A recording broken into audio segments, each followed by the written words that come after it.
Joining me, Jack Berkman, Republican strategist and host of Behind the Curtain with Jack Berkman. Catch him every Saturday night on the Radio American Network and Sunday afternoons at 2 on WMAL in Metro D.C. Also, Mark Levine, nationally syndicated radio talk show host and the Democratic nominee for the 45th District in the Virginia House of Delegates. This week, several 2016 presidential hopefuls touched on the subject of race in America at the National Urban League Forum in Florida. I have no desire to get rid of safety nets for people who need them. I have a strong desire, however, to provide a ladder to get people out of dependency so that they become part of the fabric of America. And the racial disparities you work hard every day to overcome go against everything I believe in and everything I want to help America achieve. But we are not there yet. Every headline or video of official abuse, injustice, indifference, killing, or murder reminds us of how far we still have to go. Every story reminds us that Americans of color must endure a constant state of random vulnerability, even when they're just driving to work. The candidates addressed a mostly African-American crowd. Mark, let me start with you. We saw former Maryland Governor Martin O'Malley there. He had to apologize to black voters at one point during this campaign when he said all lives matter. That is a hot button for many African-American voters. They say that if you can't say Black Lives Matter, that you're not fully appreciating and supporting what African-Americans are going through. Which of the Democratic candidates right now do you feel has the momentum with black voters? Well, I mean, Hillary Clinton's way ahead with all voters, including black voters. But I think that phrase, Black Lives Matter, people need to understand what it means. I think maybe some non-black people don't get what it means. What it means is Black Lives Matter, too. All too often when it comes to policing, it seems that only white people matter and black lives don't matter. And we find case after case of police officers stopping people for driving while black, taking them out of the car for driving while black, and basically putting them in jail for driving while black. The idea is that black lives do matter, and the implicit assumption is to too many people, black lives don't. Really Jack, jump in, because you've got a candidate, Ben Carson, who is a cult figure among many African Americans, a hero for what he's done, and yet the Republican Party is struggling to court black voters. Oh, we're struggling. I mean, it's really Hispanic voters. We've tried to court African American voters over the years. I think it'll be very difficult for our party. I wish we could. Even with a candidate like Ben Carson? Oh, if he were the nominee, I think it's a very remote chance he could ever be the nominee. I think the issue is we've got to go after Hispanics. But what's really sad is, does anybody remember the language of Martin Luther King? How about judge a man by the content of his character, not the color of his skin? But too often law enforcement doesn't do that, Jack. But I want to get back to why not court black voters now? You've got Ben Carson as a candidate. You had J.C. Watts as a very visible African American. You've had many others. Because it's hard. There's limited resources, and I think those resources should go toward Hispanics. When I was in high school, I worked to do that in Allegheny County back in Pittsburgh. We were talking before the show. It's very difficult to do. I think the inroads have to be with Hispanics. I think that's happening because Hispanics are becoming wealthier. I think they'll follow the same demographic trajectory as Italians and Irish did a century ago, who were once Democrats. As Hispanics become wealthier, they will move into the Republican Party. They'll move right. Well, you set it up perfectly. Let's talk about Hispanic voters. The Republican who says he's going to come in first place with Hispanic voters is Donald Trump. So how about it, Jack? Does Donald Trump have the momentum with Hispanic voters? Let's face it, you laugh, Mark, but he's insulting them. We even saw Mexican immigrants. I've seen them interviewed saying, you know what, I like his honesty. See, one thing you have to understand is that Hispanics in this country are not a monolith. The media has a terrible habit of I don't mean you, but the media has a terrible habit of stereotyping Hispanics. They're a very diverse community. There are Hispanics, a certain percentage of the Hispanic population that's very tough on law enforcement, that would probably associate themselves with much of what Trump has said on the border. Trump is showing surprising strength, not just with Hispanics, but with all Americans. Case in point, he's high in the polls in Iowa and New Hampshire, two states that even strategists like myself have written off. But if Trump can get us back in the game in Iowa and New Hampshire, this could be a real race. Mark, we've seen it from voters. Where do you disagree with what Jack's saying? Well, first of all, I want to know how much those Mexican Americans that are pro-Donald Trump were paid to say that, because I know that he does pay people to support him. I want to know how many people do that. Look, Donald Trump appeals to, yes, a good sector of the Republican electorate, the bigots, the people that don't want diversity in America, the people that don't want immigrants, the people that don't like Latinos. Yeah, they're bigoted in your party, Jack, but they're not big in the nation. So, yeah, he might well do well in your party. Yeah, but this is not something the nation reading the numbers. supports. The problem is that the numbers don't bear out what you're saying. 3 months ago, I might have agreed with you. The problem is Trump is now topping 25% in the polls of the Republican Donald, electorates. go. Win the nomination. There's nothing I'd like to see more. Mark, I got to say, the polls are amazing. Usually when a candidate's this controversial, their unfavorables also go up along with their favorables. His unfavorables are going down, his favorables are going up, so he's kind of defying the odds. But, Jack, you know Reince Priebus, the head of the Republican Party, asked Donald Trump to tone it down because you are courting Hispanic voters.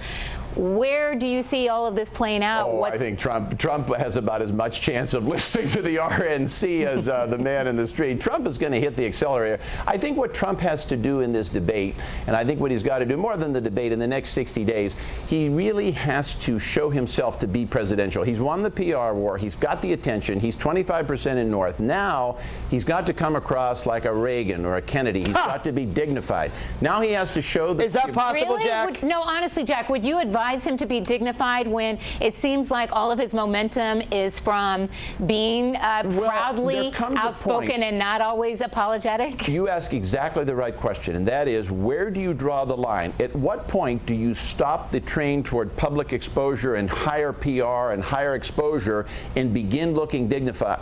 I don't know where you draw that line. Maybe you draw it in August, maybe you draw it in September, maybe you draw it in October. I'd have to be on the inside of the Trump campaign doing it in order to know that. I would probably draw the line pretty quickly. Trump needs to show himself in a dignified way. Trump is a reality star. Trump's job is to be outrageous. He does a very good job of it, and people like to watch him be outrageous. He gets ratings, he gets support in the polls, but no one seriously thinks that Donald Trump has any chance of being president, and I would say that includes Donald Trump. Listen, I have covered Donald Trump for years as a business reporter. I was stunned by this. I thought he was hurting the business brand. I still think he's hurting the business brand, but you cannot argue that politically he is doing quite well. Here's what I can argue. I can argue that out-of-touch billionaires who hate Mexicans represents good part of the Republican electorate, doesn't represent the American electorate. You may be surprised with Hispanic numbers on Trump because you, like the media, once again, it goes back to this point. You presuppose Hispanics are a monolith. Hispanics include everything from Cubans to Mexicans to Argentines to Guatemalans. They're a broad group. And most of them are not and you're going to be very Jack. surprised. I'd like to see those numbers. I'm just saying, I have seen even Mexican-American immigrants interviewed who say they still support Donald Trump. So he's got that base. But let's talk about the debates overall. Mark, just put yourself in the shoes of a Republican consultant, if you would, and give advice to the candidates. Suffice to say, Donald Trump is going to be the one that people are going to be watching. How do you try and position yourself to get any of the limelight when Trump is in the room? I would try a really clever put down of Donald Trump. It's hard to do, how to be more outrageous than Donald Trump. But Donald Trump says so many outrageous things. Think of a really clever put down. We've seen those throughout in debates. We have the "There You Go Again" with Ronald Reagan and Jimmy Carter. We have the "You're No Jack Kennedy" in the Dan Quayle debate. Think of some really clever way. It's actually pretty easy to make fun of Donald Trump. Find a nice witty comment to combat him. That'll be on the national news, and your polls will go up. But do you risk alienating the very people that you may need in the end, those people who are lining up behind Trump? I would give exactly the opposite advice, Rebecca. I think what I would do, first of all, what you're going to see is a battle for the second tier. Trump's so far ahead. Trump's number one. You're now going to see Rubio and Jeb Bush and Scott Walker shoot it out for number two. If I were Rubio or Scott Walker or Jeb Bush, if I were representing any of those three candidates, and I'm not, what I would do is I would have them focus on each other. If I'm Rubio, I focus on Jeb Bush, Scott Walker. I want to take them out and then focus on Trump. If everybody focuses on Trump, if Rubio focuses on Trump, all that does is pump up Trump. And that's I say pump him up. Okay, do you want to hear my advice? Sure. My advice is, we just saw Jeb Bush. Look how thin he's looking.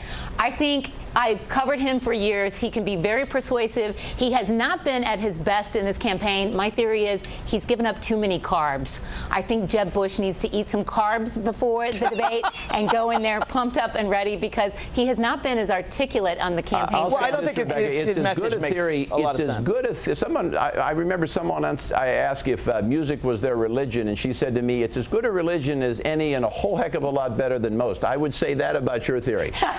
Well, let's switch over to Democrats, and now we'll let Jack take the chance to play a Democrat Democrat if he were doing some advising. So, Jack, I am going to start with you.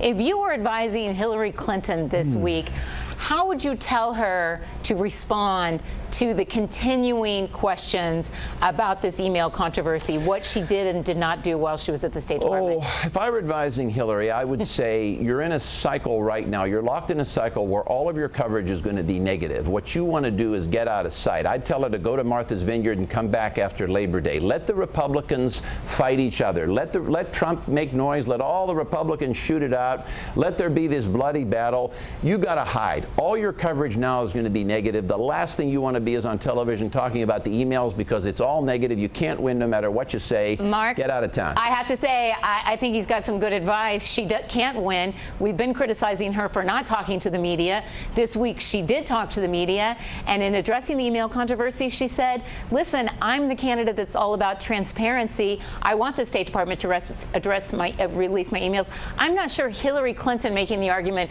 that she's the candidate all about transparency is the best argument for her. I agree to ignore the email issue. It's a non-issue. It means absolutely nothing and no one cares about it. But listen, I do think she should go out and talk about policy. I thought she did a really great speech on the right to rise, which is Jeb Bush's supposed slogan before the Urban Institute. I mean, she was talking about the fact that he's against Medicare, he's against the Affordable Care Act, he's against providing people health care or the minimum wage. I'm going to drag you back in just like we're trying to get Hillary Clinton to talk about it on this email issue because I spoke to a friend of mine who is a tried and true Democrat. I would have assumed she was either going to be supporting Bernie Sanders or Hillary Clinton. She said she doesn't think Bernie Sanders could win, but she can't vote for Hillary Clinton, and she says it's because of the email issue. She says, I would fire someone on my staff for doing something like that, and I can't vote for someone that I would fire. It's interesting that she can't vote for Jeb Bush either because Jeb Bush didn't disclose his emails, and she can't like Colin Powell either because when he was Secretary of State, he put his emails on privately. And you know what? I'm running for delegate, and I have private emails as well. This is extremely common. It's a complete mountain out of a molehill. I'm going to let you in by clarifying whether you, as a candidate for delegate, have classified emails on your server. I don't know. I admit I don't have any classified information, but Colin Powell does. And he was the Secretary of State before Hillary Clinton. Listen, there's going to be a lot to too. talk about next week after the Republican debate. So, gentlemen, thanks for joining us this week. And we'll see what Morris has to say when he's back next week. Thank you so much. Rebecca and Jack. Thank you.